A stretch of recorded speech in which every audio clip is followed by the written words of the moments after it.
And so I got him some chocolate chip biscuits, cookies, and he was like, "Man, you really just made my day." And I was like, "Thank you. That just made my day." Like, and then my friend Paul, who works there, he was like, "Man, you just really changed my life." And like, I know I can. There's more things I can do in the world now. I was like, it really touched me because, and I told him, I was like, "Man, you don't know how much you've been helping me."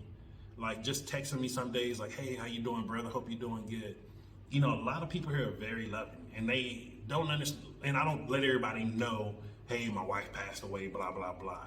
And I told him, I was like, man, it looked like I'm just walking around here happy on cloud nine, but most people don't know, like, I'm going through my own hell right now, as missing my wife, the person I wanted to spend the rest of my life with, and just like person I love to do stuff with. Like, if you ever experienced me and Cece together, you knew it was us.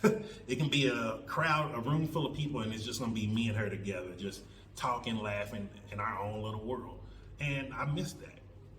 And I told him, I was like, just the love that everyone has been showing me here, like, it's really helped me get past it and helped me realize, like, there's more love that I can share in this world. I can't just hold all the love that I have for her and not share it anymore with other people. And so, hope you got some value from this. And just remember, if you want to start working on your self-image, you can do one of the things. My favorite is microdosing, combined with do my gold cards, which I carry with me every day and read it several times a day, and I do my journaling. You can do any of these things, and remember, if you want to do microdosing, you can hit me up to ask for questions. I can put you in a Facebook group to where it can help get you some more information, and you can hear other people that's using it and how it's helping them. But most importantly, do your research.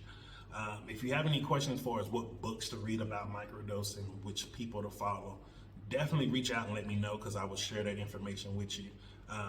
And also, if you want to know more information about just how to start working on your self-image, because I do believe this is one of the key things to being successful in life, but most importantly, being happy in life. And so if you'd like any more of the information, please feel free to reach out to me on here on YouTube, or even Instagram. If you follow me there, it's Jason Chaney, Whole Food Plant Based, WFPB. And see you tomorrow, and have a great day.